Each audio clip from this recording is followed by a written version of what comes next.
কতরে দেখো কালাম অফিস আডে সাইরে তোমার গুলার কি হয় তোমার গুলার আডে সাইরে তোমরা মাইয়া ভাতারে কিসের কোলডং শুরু করেন, মাঝে মাঝে বেহুলিয়া লক্ষিণতরের কীর্তন শুরু করেন। কি হইছে তোমার গুলার? সকাল বেলায় তোর বউ মোর বাড়ির যায় কয় দেওয়ানির বেটা আইসো তো দেও এক না। মুই কিসের কীর্তন শুরু করিম দেওয়ানির বেটা? মুই কিসের কীর্তন শুরু করিম? যাই বেহুলিয়া লক্ষিণতরের কীর্তন শুরু করছে তোমরা তাক জিগবার পার না, তাক পুজ করবার পার না। মোক কিসের জন্য পুজ করেন? মুই কোনো বেহুলিয়া লক্ষিণতরের কীর্তন শুরু করং নাই। কই গো মফিজের বউ, কন্টে তোমরা আইসো তো দেখো এক না। মফিজে কি কয়? কিছুই বলে তোমার গুলার হয় নাই, তোমরা বলে কোনো কোলোডঙ্গে করেন নাই। তোমরা মোক কিসের জন্য এই বিয়ান বেলায় ডাকে আনছেন? এলা তো ওই জারুয়ার বেটায় কিছুই স্বীকার করবেন নয়। ওই কি করছে কালকে দেওয়ালির বেটা জানেন? ওই অঙ্কুর থাকিয়ে অঙ্কুরের লালবাগের মোড় থাকি আসিয়া হঠাৎ করি কয় মোর পিলের টাকা কাইন চুরি করছে। কয়া মোক 1 তালাক 3 তালাক 4 তালাক মানে 22 তালাক দিয়ে ফেলাইছে মোক। বুঝছেন? মুই হান উইয়ার সংসার করবেন না, ওই কালামুখীদের ওই কালটুর সংসার করবেন না। তোমরা মোক মুই যা জানছো সেগুলো বুঝি দাও তো। কি রে কালাম অফিস, তোর বউ এলে কি কয়? তুমি বলে তোর বউ তালাক দিছিস, এলা তুই কিছুই স্বীকার করিস না। হ্যাঁ, তুই বলে তালাক দিছিস, তালাক দেওয়া বউ এখন তুই সব কিছু বুঝাই বুঝাই দিয়ে তাকে সেপারেট করে দে। হ্যাঁ, তাই তো কইতেছে মুই সংসার করবেন না। ওই শালির বেটি মোর পিরানের টাকা চুরি করিয়া উইয়ার বাপের বাড়িতে পাঠিয়ে দিছে এই ফকিরানির বেটি। হ্যাঁ, মুই কিসের উইয়ার বাপ মোর কিসের ডিমান্ড দিছে? কোনো ডিমান্ড দেয় নাই, কোনো টাকা পয়সা দেয় নাই। হ্যাঁ, সেই কোন 1900 অনেক সালে বিয়ে হয়েছে, খালি একটা বিজনেস চাদর দিছে, একটা বালিশ দিছে, একটা খেতা দিছে। হ্যাঁ, মানুষ 2টা করে দেয় আর ওই শালির বেটির বাপ মোকে 1টা করে দিছে। মুই তো তোমার গুলের এত কেতন শুনবে আইসং নাই। তুই তালাক দিছিস না নাই দিছিস? তোর শ্বশুরে তোর ডিমান্ডের টাকা দিছে না নাই দিছে?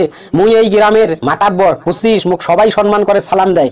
অতএব এটার একটা ফয়সালা করিয়ে যাওয়া লাগবে। মুই কারো দোষ নিবে চাং না, বুঝলি? তোমরা কি করছেন কি নাই করেন মুই ওইলে কিছু দেখবেন না। তোমরা কেমন করে সেপারেট হবেন তোমার ব্যাপার। তুই কি এই বউক নিয়ে খাবু না? মাতাব্বরের বেটা, মুরব্বীর বেটা, মুই ওই শালির বেটিক নিয়ে ভাত খাবার নং।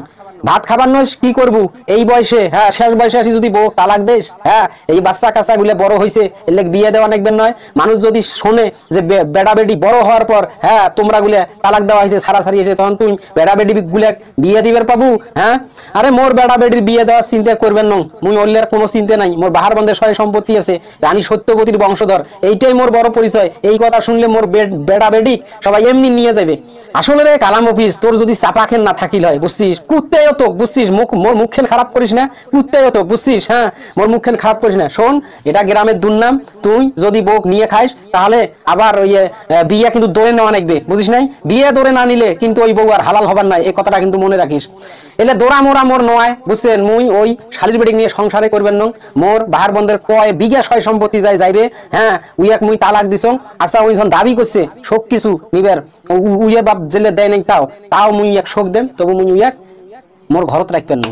কি গো মফিজের বউ, তোমার তো নিয়ে সংসার করবেন নয়। কালাম মফিজ তো কইলে তোমরা এলা কি করবেন কোন? দেখুন তোমরা কি করবেন? এলা তোমরা কি সংসার করবেন? না দেওয়ানির বেটা, মুইও কোনোদিন সংসার করবেন না। ওই মুসির বেটার, সালাহের বেটার, ডোমের বেটার, ডাউয়ের বেটার মুইও সংসার করবেন না। হ্যাঁ, মুইও সেপারেট হই। বাচ্চা কাচ্চা এলা বড় হইছে, বাচ্চা কাচ্চারা উমার নিজের ভালো ওমরা বুঝবে। হ্যাঁ, তাছাড়া কইলে তো গোলামের বেটাই তো কইলে ওই এত মুখে চাবাকেন আছে, বাহার বন্ধের সয় সম্পত্তি। হ্যাঁ, রানী সত্যবতীর বংশধর, মুইও সংসার করবেন না। দেখো ওই বেটা বেটি কেমন করে বিয়ে দেয়, মুখ তালাক দেওয়ার পর মুইও সংসার করবেন না। মোর সাফ সাফ কথা।